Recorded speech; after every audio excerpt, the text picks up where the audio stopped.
All right, welcome to Life Extension Live. I'm Dr. Mike Smith, your host, and my co-host is Dr. Crystal Gosser. Dr. Crystal, welcome. Nice to see you. So today, I think you might be muted, Dr. Crystal. I can't hear you, but starting off the live show, perfect. Anyways, we're going to be talking about chronic fatigue syndrome today. And listen, if you're feeling exhausted, tired, you feel like you're getting a good night's sleep, but you're just not waking up refreshed the way you should. Maybe you're experiencing burnout in your life. Well, we're going to talk a little bit about all of this. Is chronic fatigue syndrome real? What are the causes? Are there any tests that we could be taking for this? And how do you know you have chronic fatigue syndrome? And then lastly, we're going to talk about some energy supplements for chronic fatigue. I think we're still having an issue with Dr. Crystal in her sound there. You back? Can you hear us, Dr. Crystal?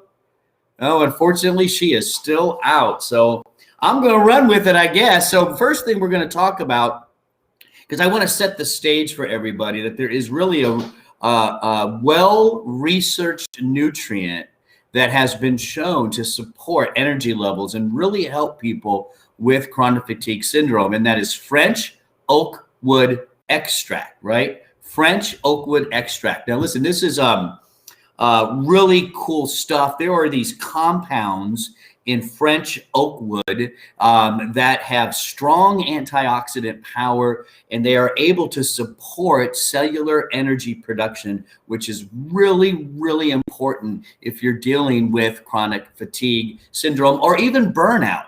We're putting burnout into this definition of chronic fatigue syndrome. And we think that's important because again, chronic fatigue syndrome is a syndrome. It's a collection of symptoms that people can have. And so we're including burnout into that.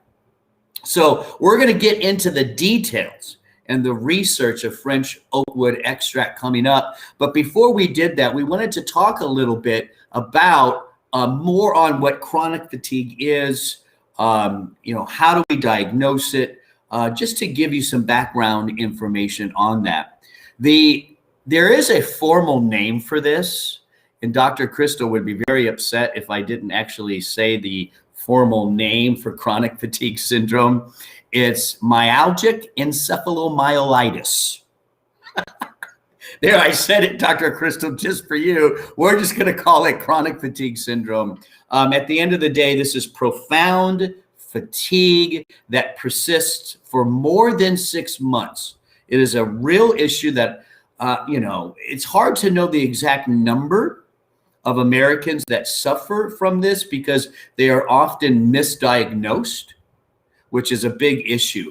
But you're talking about persistent exhaustion, cognitive impairment, there's pain can be associated with this. A lot of people with chronic fatigue, and Dr. Crystal, you can shake your head if you agree, people often feel like flu-like symptoms. Unfortunately, we still can't hear you, Dr. Crystal. How's that? Oh, there you go. She's back. Yay. Boy, you were going to make me earn my pay today, weren't you? Oh, yes. But, I was listening. I'm like, giving you thumbs up. Well, listen, I was just running through a lot of the different symptoms. And Yes. I wanted to do that because, it's a syndrome, which means it's a collection of symptoms that people can have that kind of fall under this umbrella of chronic fatigue. And I had mentioned, I don't know if you heard me say this, we're putting burnout into that as well, that's kind of falling under this larger umbrella of chronic fatigue. And at the end of the day, Dr. Crystal, chronic fatigue syndrome affects a person's quality of life. What do you think? Very true. And, it doesn't necessarily have anything to do with cortisol, which is interesting because a lot of people think adrenal fatigue, chronic fatigue, even fibromyalgia. There's like they're all kind of in the same thing. Lump it together. But chronic fatigue is something that is recognized in the medical community. Your conventional doctors, there's a disease diagnostic code. And so there is more going on with this, and it's beyond just feeling tired. You brought out the brain fog, the flu-like symptoms. Right. Yeah.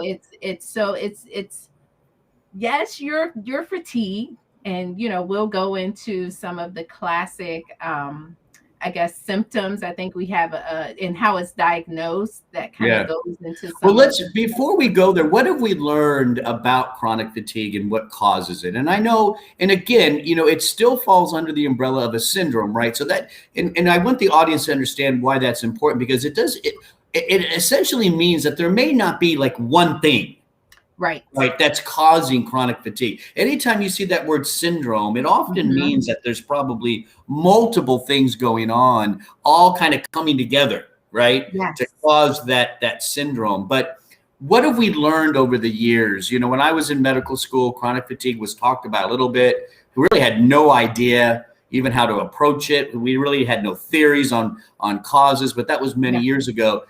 Catch us up. Where is the research now pointing in terms of causes? Well, one common denominator we're seeing is viral infections. So this is your Epstein-Barr infections, cytomegalovirus, and these are kind of in the herpes family of infections. But what we're finding is this viral illness, and then it just sort of lingers. So something is happening with these viruses where you have this lingering effect. Yeah, it's interesting you say lingering. I think that's a key word here. Often in medical science, when something lingers and it lasts and it gets a little better, and then it kind of kicks in again. That kind of pattern of little ups and downs that could last a long time. I got to tell you, Dr. Crystal, often viruses are the culprit behind those types of things that can reinitiate over time, right? Right. And with chronic fatigue syndrome, you do find the virus kind of precedes about 50% of the cases. So that gives us a really good clue. But exactly what's happening with those viruses, what's going on. I know we talked about mitochondrial dysfunction, and you really kind of gravitated towards that. Well, I think so. Again, remember the idea of syndrome. That's what's important here. And as we said, that means that there's probably multiple things going on. So you take somebody who may not even know they have mitochondrial dysfunction. There's even genetic components to mitochondrial dysfunction in some people. So they might not even know it. Maybe they just don't make as much ATP. The mitochondria struggle. They don't have as many mitochondria. There's multiple things that could happen there. And then you add on top of that something like an Epstein-Barr virus. So now you got this Epstein-Barr virus, which is known to be chronic and can last a long time, has multiple effects in the body, and you couple that with something like mitochondrial problems. Well, that right there, it could be a real connection to chronic fatigue syndrome. Yes. And then, you couple or triple that with someone who may have allergies or food sensitivities or inflammation. And I think it just brews this recipe of ultimately your body's not able to make energy. Your tissues are not getting oxygen. Yeah. Well, that's interesting there. Tissues not getting oxygen, that could have a mitochondrial component to it. But isn't it true that a lot of patients with chronic fatigue syndrome, many of them suffer from something called orthostatic hypotension, right? Yes. That's when you get up and your body can't maintain the pressure to the brain, and you get dizzy, and some people even just pass out. So there is some new research, right, that's looking at kind of this auto-regulated blood flow issue in the body, that maybe there's a problem in how they're getting oxygen throughout the body. Is that something? I think I've seen that with chronic fatigue. Oh, yes, you're absolutely right. That's one of the signs, I guess, the pieces of the puzzle that can help you to sort of work with your doctor to think, is this chronic fatigue? Because we know that 80% of people dealing with this are not receiving an accurate diagnosis. Well, yeah, because it's hard. It's a tough diagnosis. Let's be honest, right? I mean, it's vague symptoms, and we've talked about this with food sensitivities, right? We call them the mystery symptoms. Right. It's often, I feel tired, I feel worn out, I feel burnout. I mean, that could be anything from a true depressive episode all the way to food issues. It's a tough diagnosis to make, and I think a lot of doctors, when they hear these symptoms, other things come into their minds first, right? Like depression. Let's be honest. That's it. You hear that stuff. Yeah. You'll find yourself on an antidepressant because you are. I mean, yes, you are tired. You feel like, you feel so bad every day, and so that can make you depressed as well. And that's an easy thing for the doctors too, the conventional doctors. They take out their prescription pad. Here's your Prozac. All right, I did a good job today. And they go on to the next patient, right? And not really realizing maybe the depth of what's really going on in an individual person. It is important though, if you feel like you fall into this category or this syndrome of chronic fatigue, one of the things you need to do when you see your doctor, make sure your doctor is ruling out other things as well, right? Tell us what some of those other things, Dr. Crystal, that we need to rule out first. Sleep apnea. Big one. That's a big one. I didn't tell you I'm going to get tested for sleep apnea. I'm not a hypochondriac, people, but sometimes you wake up and you need energy, or you have the headache, and that's a whole nother topic. But there are more people dealing with sleep apnea than what they know. So that's another one of those underlying issues. Yeah. And that would be a sleep study. So maybe that's something you might want to do. Check that out. Test your thyroid.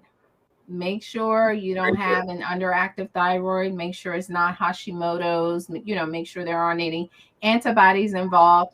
Make sure it's not anemia. Sometimes just the basic workup, your CBC chemistry, and add in some the fasting glucose in there. That's going to give you a better idea of, maybe it's a simple fix. Yeah, I would include in that the B vitamins, right? At least B12.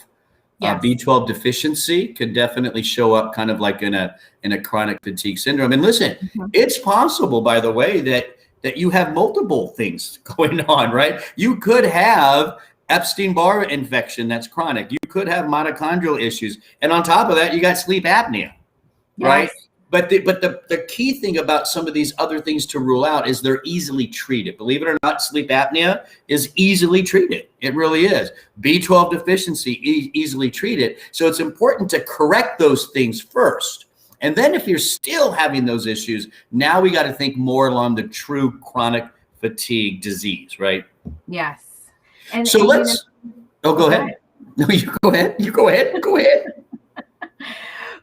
But and some of those true, I guess, treatments for chronic fatigue sometimes still aren't getting to the root cause if you haven't figured out the root cause. And so what that means is that if you have chronic fatigue, you just need to stay on your A game. You're the person that needs to take the multivitamin, take it consistently. Take your B vitamins. Just, don't slack off. Don't skip days or skip weeks.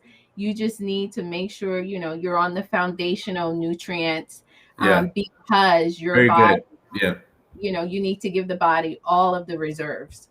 So Robson, who's our producer in the background, Robson does an awesome job. He keeps putting up this, are you suffering from burnout? Is he trying to tell us something? Well, Robson, you okay? The matter is a little burnout. Not for you guys. That's just what it could be. It could be burnout. Is you do see a lot of the same symptoms and things to treat it like the oak wood. Well, but let's before we go, what are we? How are we defining burnout? Like, because I think there's sometimes when you're just tired, you're having a bad day and you're just not really motivated. I mean, that's one thing, and that's normal to experience here and there, right? Mm-hmm. Burnout's a Mm-hmm. little different, right? Somebody who's dealing with true burnout, that's a more serious, severe thing, right? I mean, am I right there?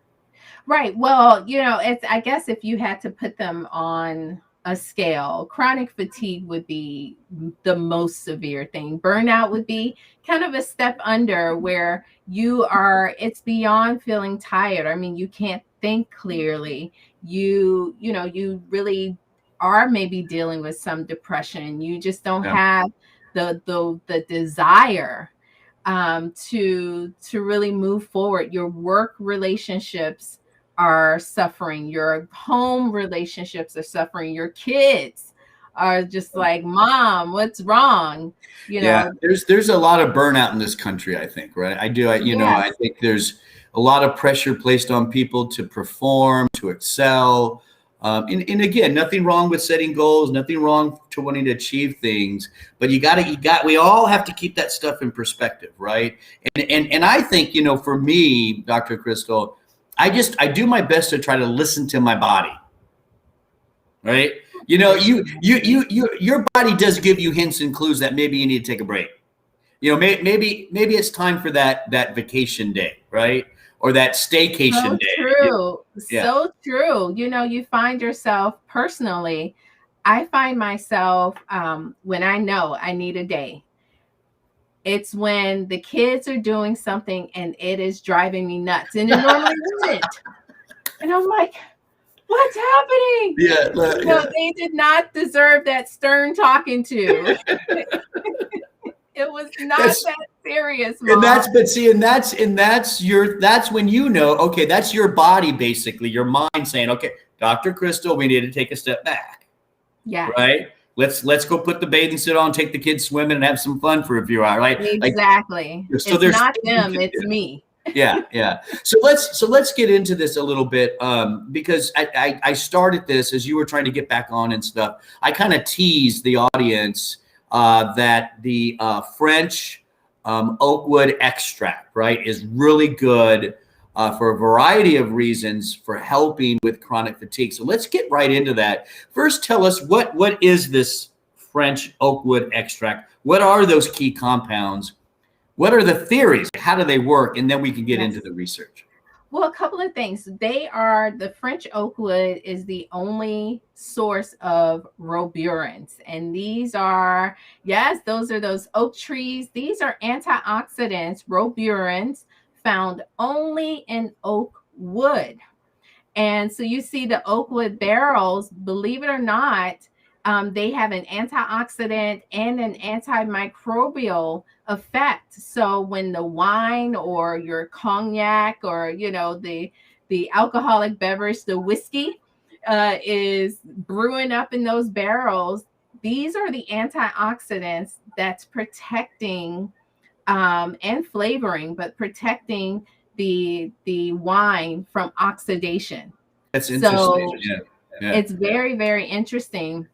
So But we know that they're antioxidants at the end of the day, right? That's ultimately what they're doing. But how does that relate to chronic fatigue? Is there something going on in energy production, something like that they help with? yes, so we talked about earlier the mitochondrial dysfunction. Just a reminder for the new people, mitochondria, it's the powerhouse of your cell. Okay, this is where ATP is made, and that's our storage form of energy. But sometimes our mitochondria can become dysfunctional.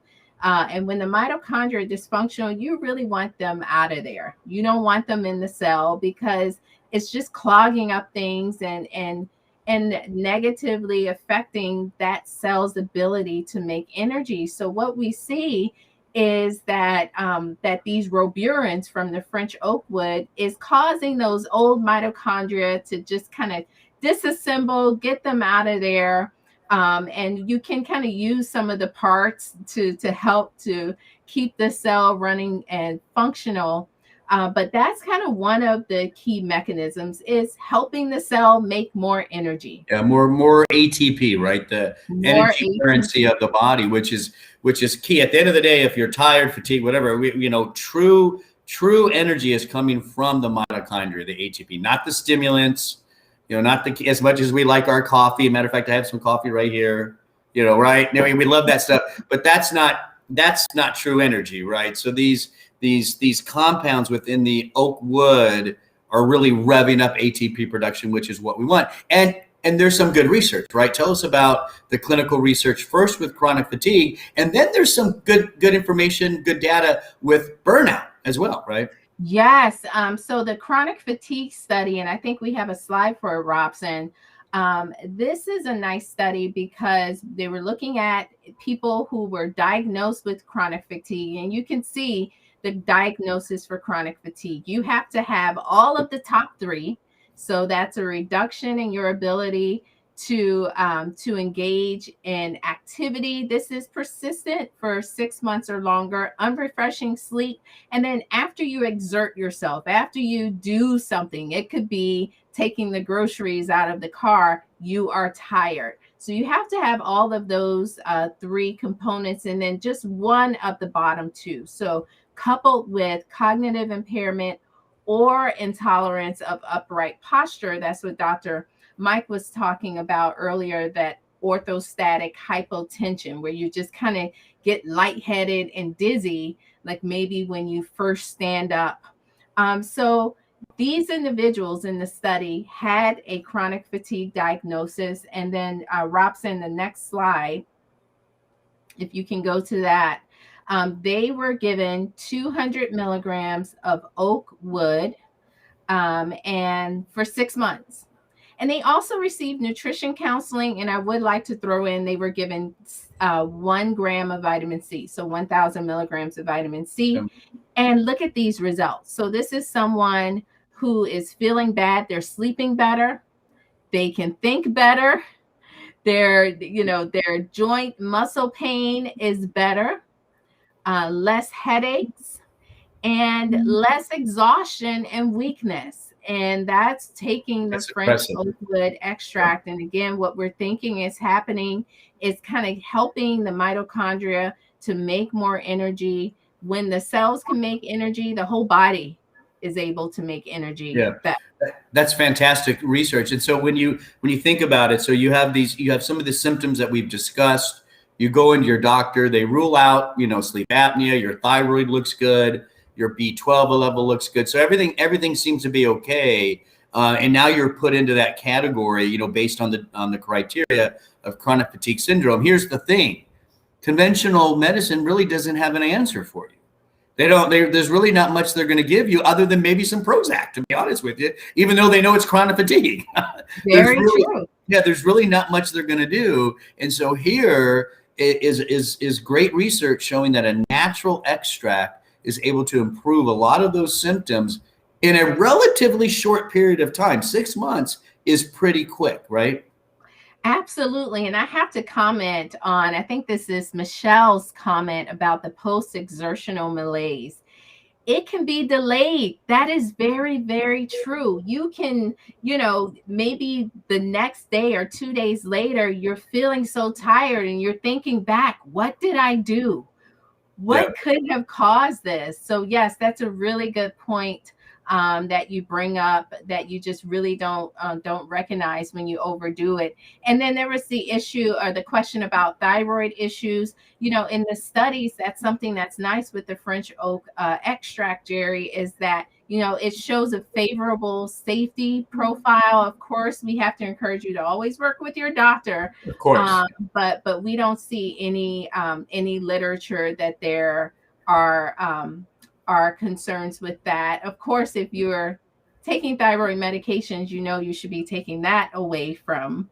Yeah, well, as a conventional doctor too, was this Jerry asking me? This was Jerry. Jerry, yeah. About if you're on any, regimen for any chronic condition, whether it's thyroid, heart, whatever it is, I always believe it's important, if you're going to add nutrients, to start low and go slow.